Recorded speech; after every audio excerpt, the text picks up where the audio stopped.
Salut, c'est Trado. Voilà ma vidéo de mise à jour pour l'indice parisien.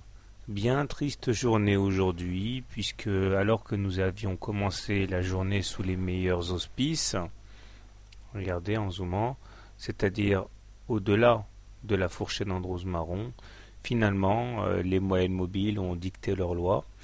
La moyenne mobile à cette séance s'est interposée de manière claire, franche au haussier et a provoqué un reflux. On voit que les plus hauts du jour sont au-dessus de la M7, mais nous clôturons bien en dessous du niveau d'ouverture puisque la bougie est rouge. Et du coup, un bonheur n'arrivant jamais seul, nous clôturons aussi à l'intérieur de la fourchette d'Andrews marron qui conserve donc, jusqu'à preuve du contraire, toute sa pertinence.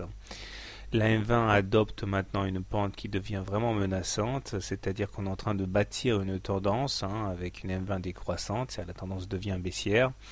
Et une fois de plus, l'oblique noir ici en pointillé qui avait été préservé in extremis hier en clôture, se retrouve à nouveau menacé. Autant dire qu'avec la pénétration qu'il y a eu hier, elle ne fait plus que de la figuration de toute manière, cette oblique noire. D'ailleurs, tiens, je vais la virer, elle n'a pas beaucoup d'intérêt.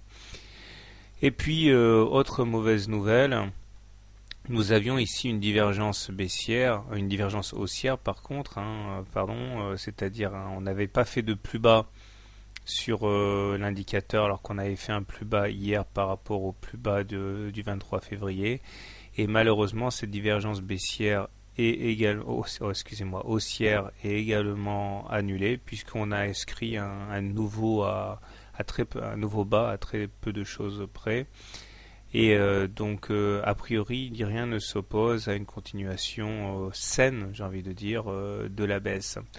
Le MACD plonge en zone négative, le stochastique maintenant est en zone de survente, les baissiers sont aux commandes, d'autant que le momentum est négatif.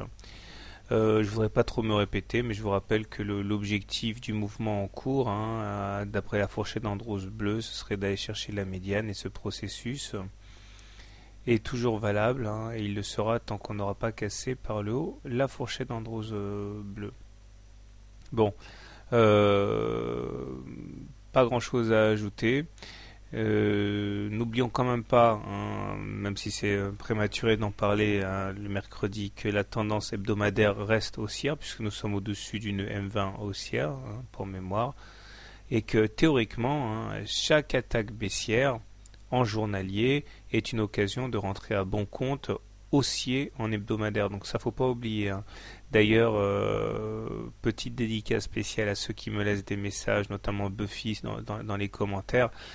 Faut faire gaffe quand on achète ou quand on vend. L'idée c'est de toujours être dans le sens de l'unité de trade supérieure, c'est-à-dire que là théoriquement, étant donné que on est haussier en hebdomadaire et baissier en journalier, théoriquement, seuls les trades haussiers devraient être entrepris pour ne pas être contre l'unité de temps supérieure, à savoir en l'occurrence ici l'hebdomadaire.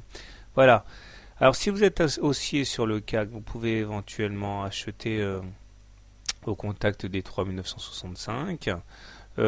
Si vous êtes vraiment très pessimiste, attendez qu'on aille chercher un autre plus bas, notamment celui du 31 janvier.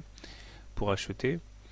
Si vous êtes baissier par contre, vous pouvez faire ce qui a fonctionné aujourd'hui, mais aussi hier, avant-hier, le jour d'avant, c'est-à-dire au contact de la fourchette d'Andrews marron, par le haut, vous shortez en espérant qu'une fois de plus, la magie va opérer. Voilà, bon, quant à moi, je vous l'ai dit, on est en dessous d'une M20 baissière, donc je considère qu'on est en tendance baissière.